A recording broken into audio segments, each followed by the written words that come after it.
At 2 a.m., my friend called from a bachelor party. He said, "We got escort girls, you should see this one." Then he whispered, "Wait, isn't that your fiancée?" She's walking toward me. The first time I realized something was off about Sienna was the night I didn't expect to hear her voice at all. It was 2 in the morning, the kind of hour when your brain's barely functioning, and the only light in the apartment came from my computer monitor. I was debugging a client's code, trying to finish before sunrise. My phone buzzed once, then again, before I noticed the name flashing on the screen, Cole. Cole doesn't call at 2 a.m. unless someone's dead or drunk. He was at a co-worker's bachelor party downtown, one of those chaotic nights that I usually avoided. The music behind him was so loud I could barely hear his voice when he shouted something about escort girls. I half listened, waiting for the punchline. Then his tone changed. The background noise dropped as if he'd walked into another room.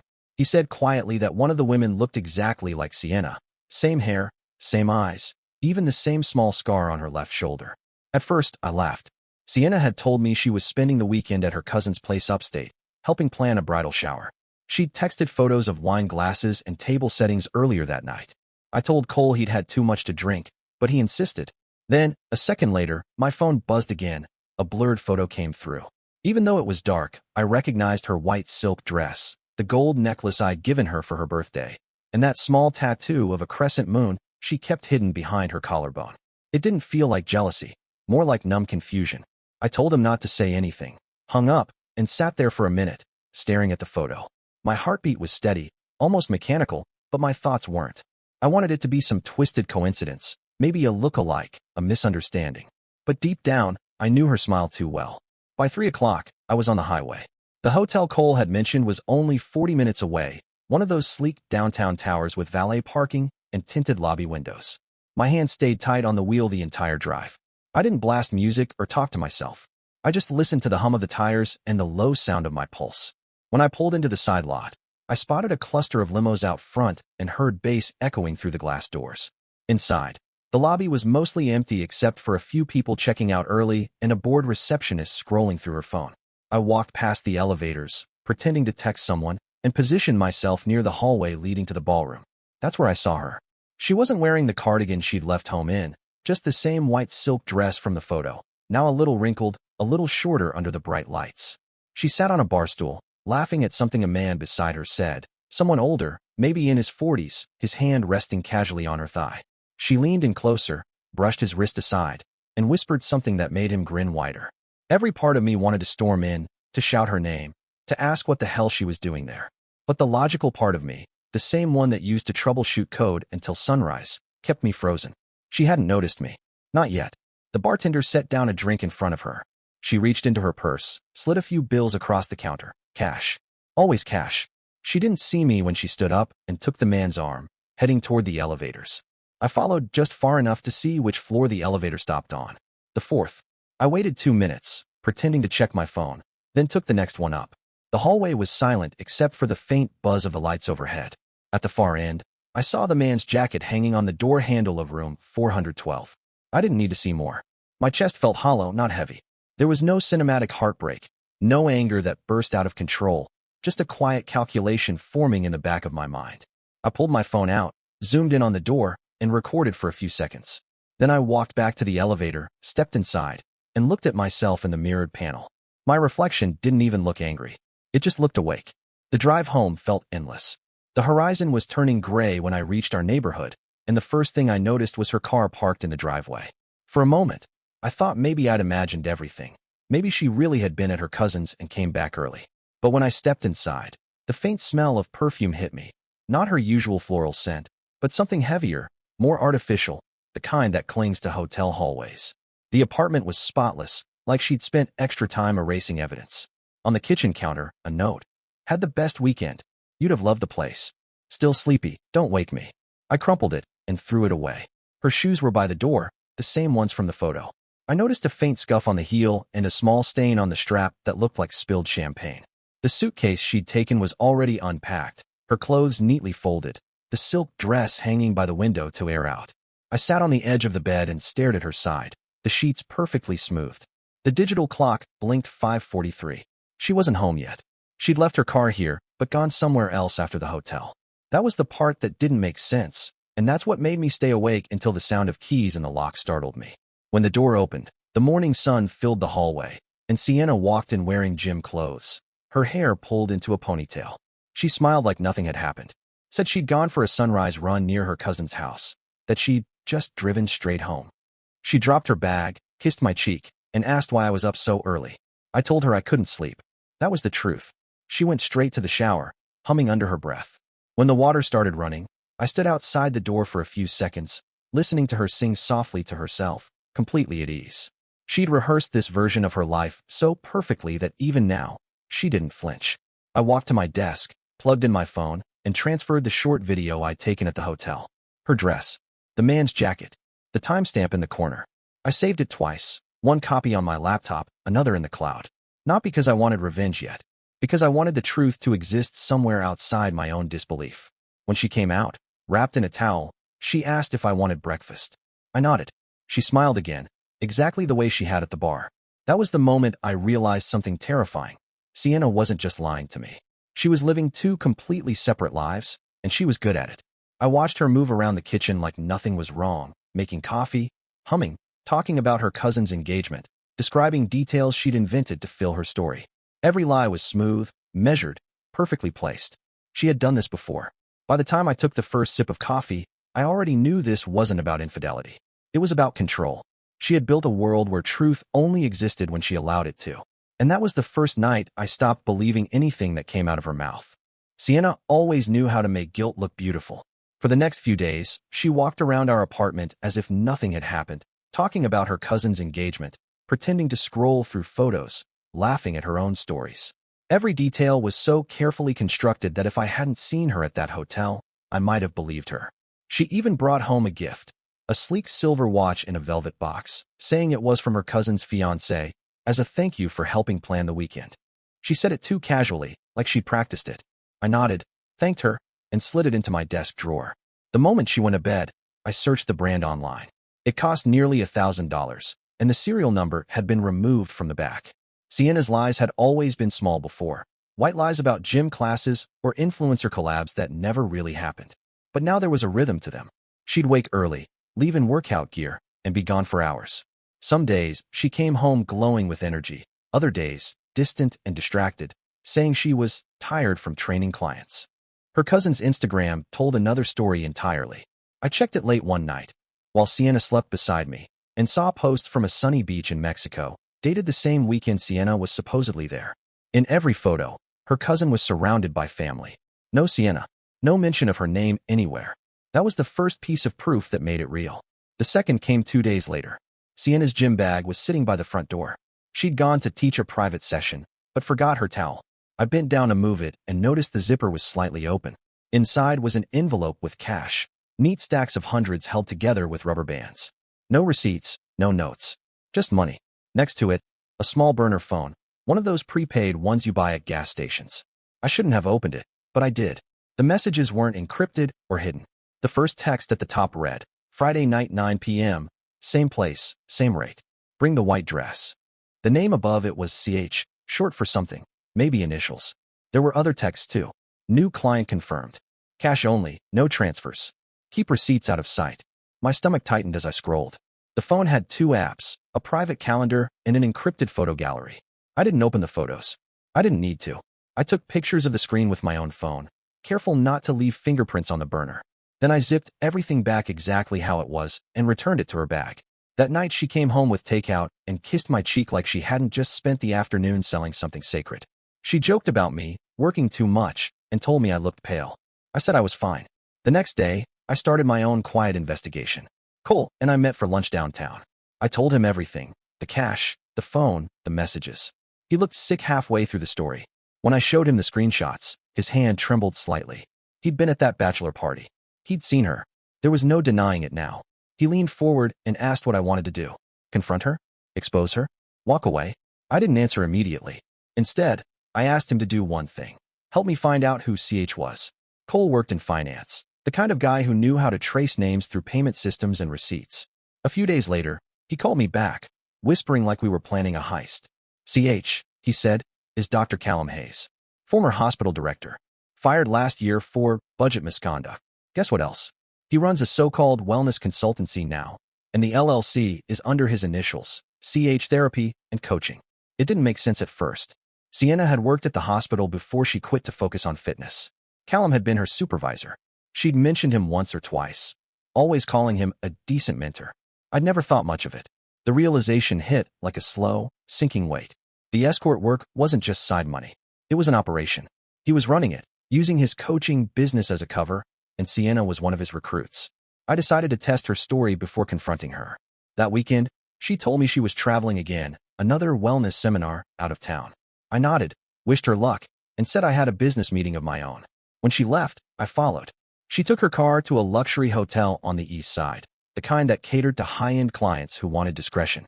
I parked 2 blocks away and watched her walk through the revolving doors in a beige coat. 10 minutes later, I entered the lobby under the pretense of finding a lost wallet. I asked the front desk if a Sienna Brooks had been seen. The receptionist hesitated, then said, "Oh yes, she was here earlier. Booked under her own name, paid in cash." She smiled politely. "Would you like me to check if she's still around?" I said no. That was all I needed. When I got home that night, the apartment felt colder, emptier. I went through the motions, brushed my teeth, checked emails, stared at my computer screen without reading anything. At 11, she texted saying she'd be home late. She came in after midnight, smelling faintly of perfume and hotel soap. She kissed me goodnight, whispering about how productive her trip had been. I lay awake beside her, watching the moonlight trace the shape of her face. For a moment, I remembered the woman I'd proposed to.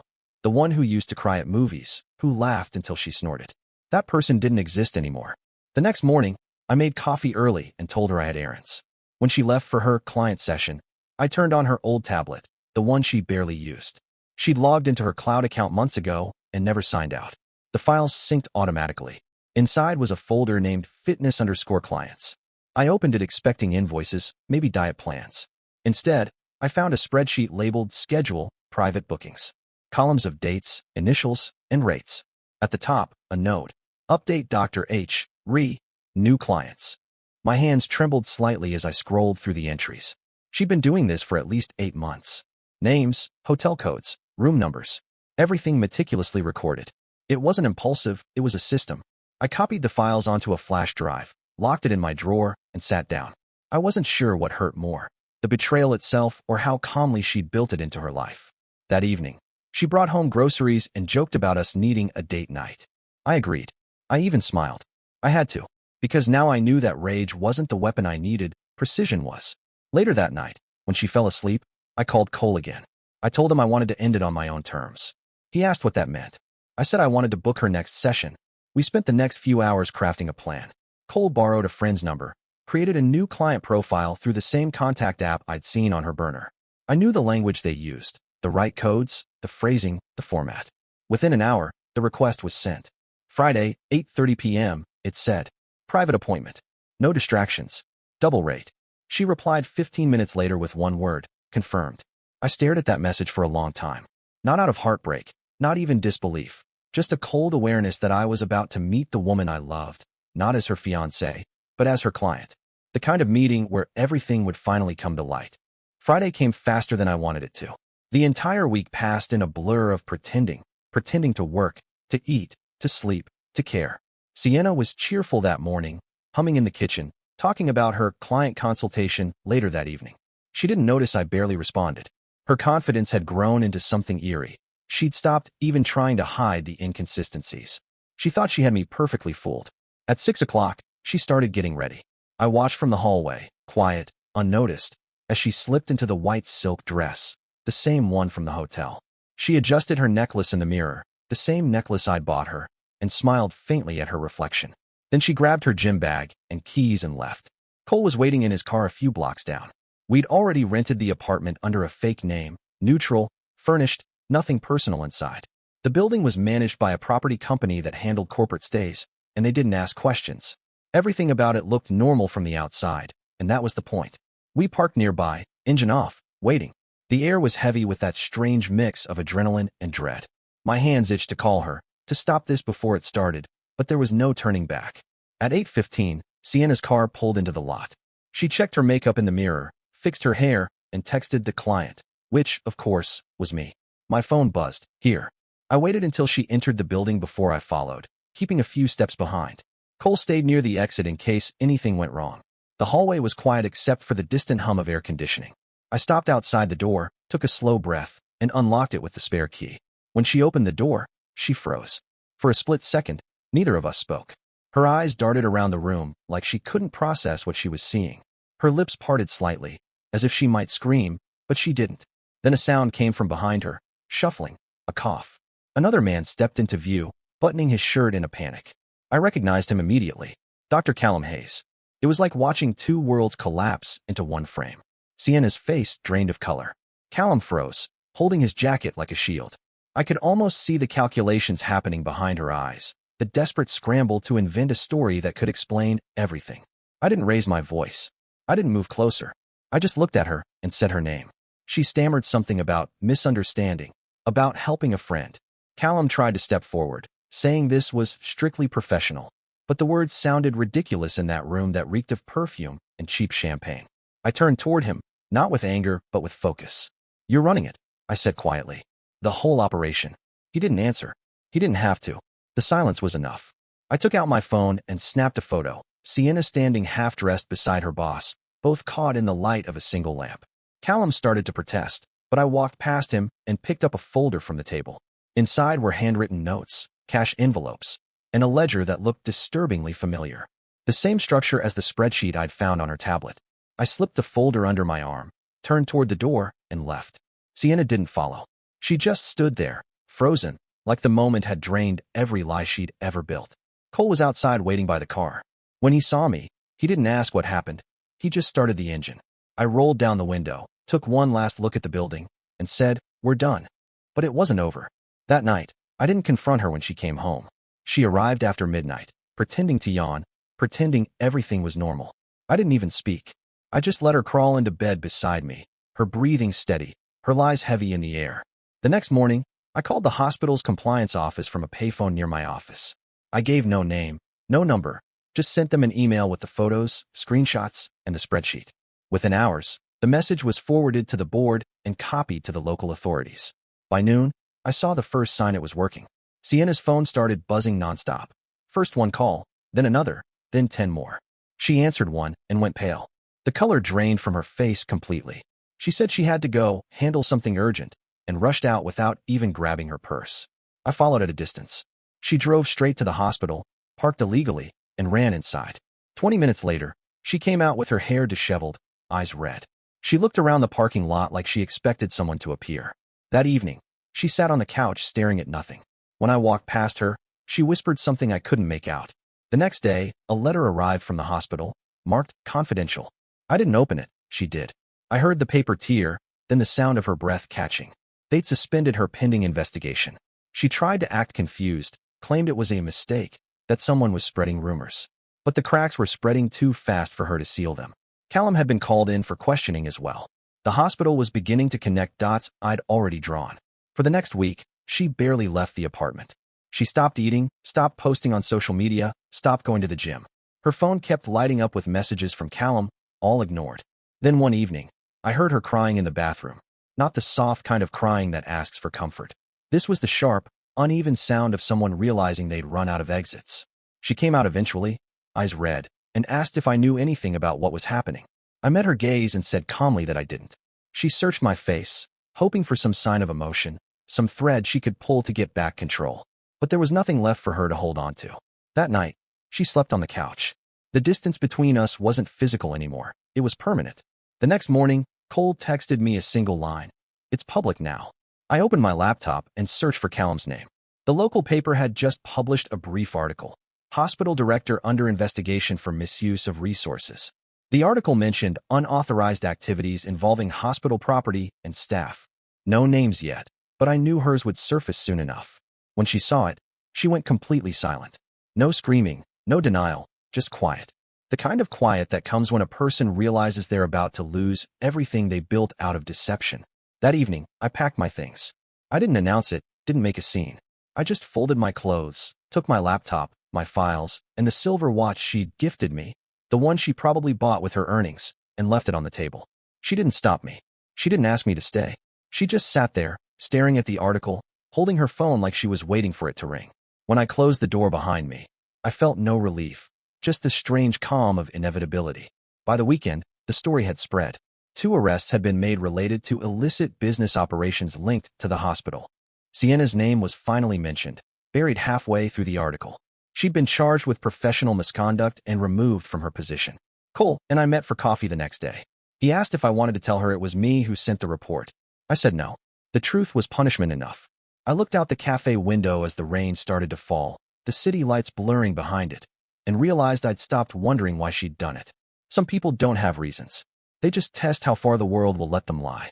By the time winter came, Sienna's name was everywhere, not splashed across headlines, but buried inside them. The kind of notoriety that clings quietly, one you can't shake even when people stop saying it out loud. She lost her job first, then her apartment, then her following. Her sponsors pulled out within days of the story breaking. Every fitness brand that had once begged for her partnership issued vague statements about reassessing collaborations. The scandal grew larger than anyone had expected. The local paper ran an expose a week later. Escort ring operated through hospital's wellness program. 2 staff arrested for under review. The photo showed Callum being escorted into a courthouse, handcuffed but smiling faintly, like he thought he'd talk his way out of it. He didn't. The authorities discovered offshore accounts, falsified invoices, and cash laundering through supposed consulting sessions. Sienna wasn't named in the charges at first, but the receipts tied her to at least a dozen clients.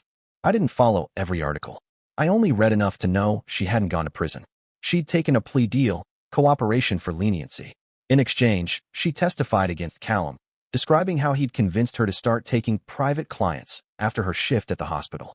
Whether that was true or not, no one could prove otherwise. Her record was permanently tarnished, her nursing license revoked. For a while, she tried to rebuild her online image. She posted about taking accountability, about healing, and toxic leadership. It didn't work. The internet forgets slowly when money and sex are involved. The comments under her posts filled with venom, screenshots, and disbelief. Sponsors ghosted her, friends blocked her. Eventually, she stopped posting altogether. But this wasn't just her ruin. It was mine too, in a quieter way. After I moved out, I stayed with Cole for a few months. He lived in a small 2-bedroom near the water, the kind of place that always smelled faintly of coffee and salt. The first nights were strange, waking up expecting to hear her voice, reaching for my phone out of habit, deleting old messages without reading them. Cole didn't pry, though I knew he wanted to.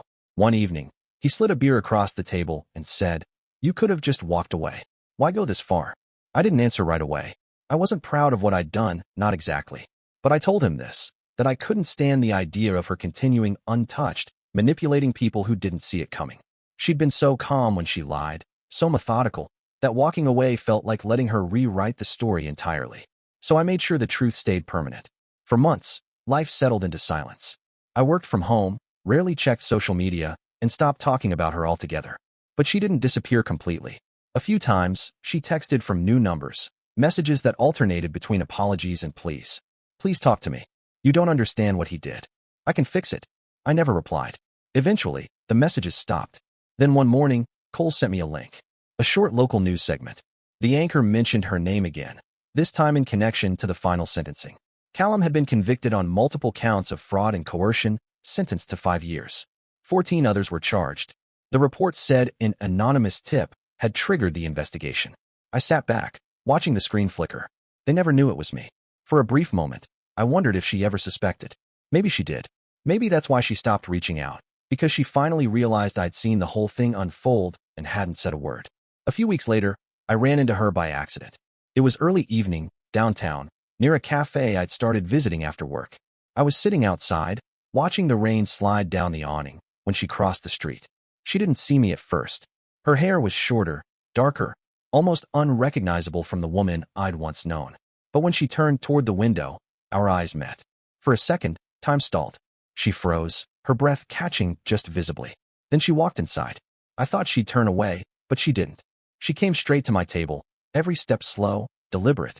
She didn't look angry, just hollow. She sat down without asking. She said she knew it was me, that she'd pieced it together after the suspension notice, that no one else had reason to send those files. I didn't confirm or deny it. She asked if I'd done it to hurt her or to save myself. I told her neither. I said the truth had to exist somewhere, even if it destroyed both of us. She looked down at her hands. The tattoos on her wrist had been removed, faint scars where the ink used to be. She said she'd tried to rebuild, a new city, a new name, but every time she filled out a job application, her past came up. Employers Googled. Clients recognized her. She said she didn't blame me, but would never forgive me either. I told her forgiveness wasn't what I was looking for. We sat there for a while in silence, the rain filling the spaces between words.